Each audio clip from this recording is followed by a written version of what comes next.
Okay. 6.3, sampling distributions and estimators. This is kind of long-term. We're looking at, are there shortcuts to doing statistics? Must we always work with the population? Can we look at just samples? So that's why I'm using the word statistics here, right? That they can be used safely as long as you're careful, meaning if I look at samples versus the population, do the samples reflect the population well? And some of our statistics do, and some of them don't. And so we've got to be careful which sample distributions are okay to use. So the key ideas here. Use sample space, using sample statistics to predict populations. And we're going to look at proportions, mean, variance, median, range, and know which are biased. Some of the estimators are unbiased, meaning they're good. Some of them are biased. So here we are looking at, this is kind of an overview of the whole unit. We have sample distributions of proportions, okay? We have our population, and then inside of each one of those you have it's a distribution of the proportions. And we're going to go through and do that with the means as well as with the variance and look at each one. Notice the variance, we have a skewed distribution. All right. And a final reminder, working with a population is sometimes difficult. So that's why we are looking at just sample distributions. So here's our generic version. This is going to come up 3 more times with specific to each one of those 3 that I mentioned. We have a sampling distribution of a statistic. It's a distribution of all the values of the statistic taken of all the samples with the same size, okay, and also of the same population. Should have that word same in there. All right. So here's our first version in our proportions. In looking at sample distributions of a sample proportion, it's the distribution of the sample proportions, and we're going to use a little symbol, kind of like we use x hat to do the mean of a sample, as opposed to mu, which is the population. The sample proportion will be a p hat, instead of a bar. And it's a distribution of those using the same size and the same population. Good news, this is a normally distributed, and the sample proportions, p hat, target. And what that means is that as you take those sample proportions and you compare them to the population proportion, you get something very similar. Example, let's roll a die 5 times. Find the proportion of odd numbers, 1, 3, and 5. What conclusion about can we make about the sample proportions? Did not write that out well, sorry about that. Rolling 5 times results in the following sample proportion. These are the things that we can get with regard to odd numbers. Either none of them could have been odd, or all the way up to 5. If I make a distribution of that, and I didn't actually do this, this is from the textbook, they did it 10,000 times, and this was the sample distribution of, and you can see those values on the bottom of odd numbers, and obviously they come up very few, whereas the middle ones come up a lot. And we know, since all the sides are equally likely to come up, then the proportion of odds is 0.5. And we can see that as I look over on my distribution of sample proportions, that this also is having a mean of 0.5. All right, so we see the normal distribution, and we also see the fact that they're targeting the same value, 0.5. Now, the sample distribution of the sample means. This is a distribution of all possible sample means, again, X bar, along with the same sample sizes in the same population. And just like the proportion, these are normally distributed, normal distribution, and the sample means target mu, which is the population mean. Okay, so this is going to get close to that. An example of that. Here we have the numbers 4, 5, and 9. And let's, for sake of an example, just make them the ages of 3 siblings. And if we take 2 randomly, find the sample distribution of the sample means. So notice here are all the possibilities of those samples. And here is the average of each of those, right? If I add up 4 and 9, I get 13 divided by 2, I get 6.5. What is the probability of my selecting those 2 siblings? Would be 1 out of 9. So as I look at my sample means, here are the probabilities of them occurring. Now, some of these are the same. For example, you see 4.5 coming up twice. So I can condense this table down into something smaller, and notice 4.5 is 2/9.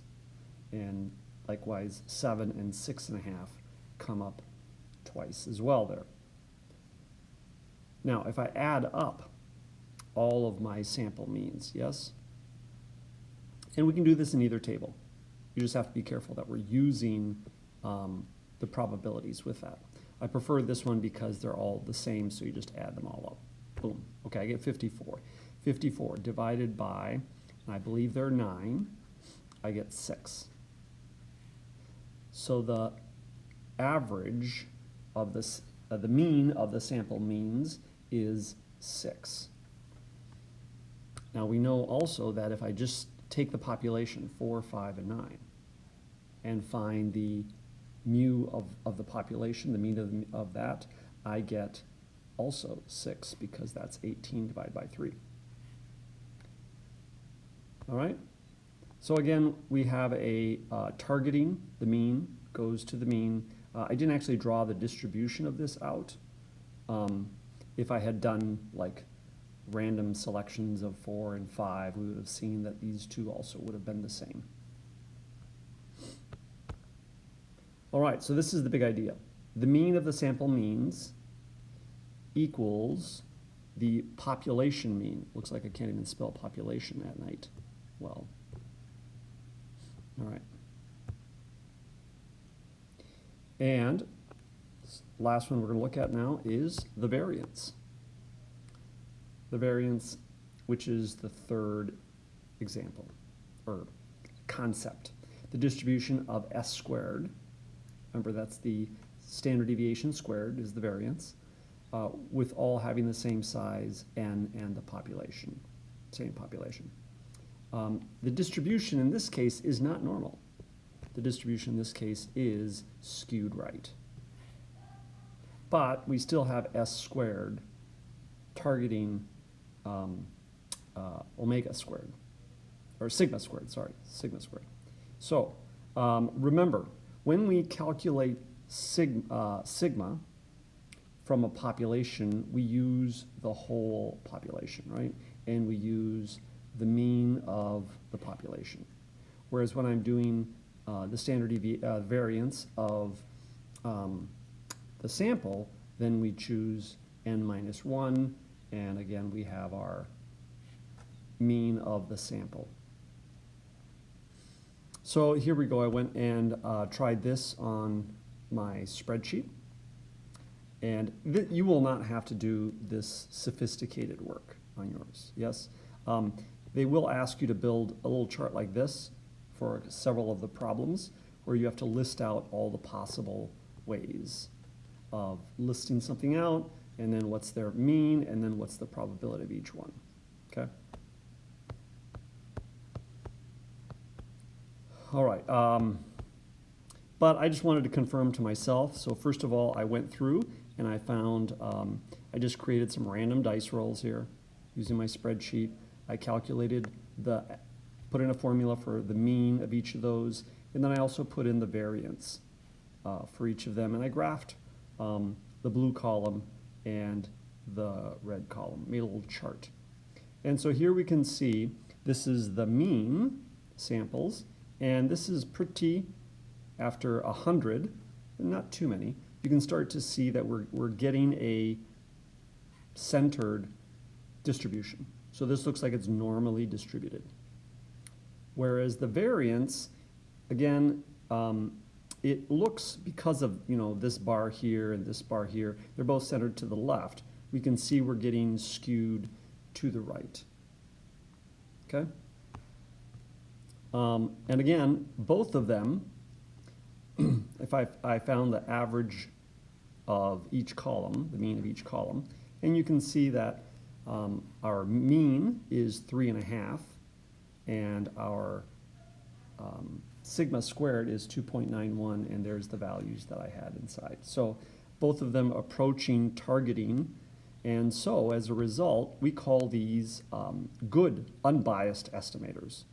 First of all, an estimator is a statistic used to estimate the population parameter, right? So we're gonna replace mu with x bar. By the way, I put a little I here just to represent each individual x of I, right? And same here. That's why I put this I on the bottom. It just means, all your different standard deviations, or variances in this case, sorry. So both the the mean and the variance, they all target their parameters, their respective parameters. And so we call those unbiased estimators. The last example I'm going to do here is of a biased estimation. And it's a statistic that doesn't target. And all these here do not. So 4, 5, and 9, consider the set of the sample ranges. Make a list. So for example, and by the way, it's always, when you make your lists, it's with replacement. And so 4 and 9, and 5 and 5, and 5 and 5 and 9, 5 and 4, 5 and 9, and then 9 and 9, 9 and 5, and 9 and 4. And if we look at the ranges here, we get 0, -1, -4, -5, 0, 1, -4. And I could even take these all as positive numbers, it doesn't really matter. 4 and 5. But you can see, first of all, that our overall range is 5, right? And each of these have a probability of 1 out of 9 times occurring. These are all over the board, and it doesn't, this mean of them down here at the bottom will not be the same. It won't target this one here. Even if I do them randomly and many times, it's gonna like jump all around. And so these, unfortunately, though they will distribute normally, they don't target the range. And so these are what we would call biased estimates. Okay, best of luck on the homework there. And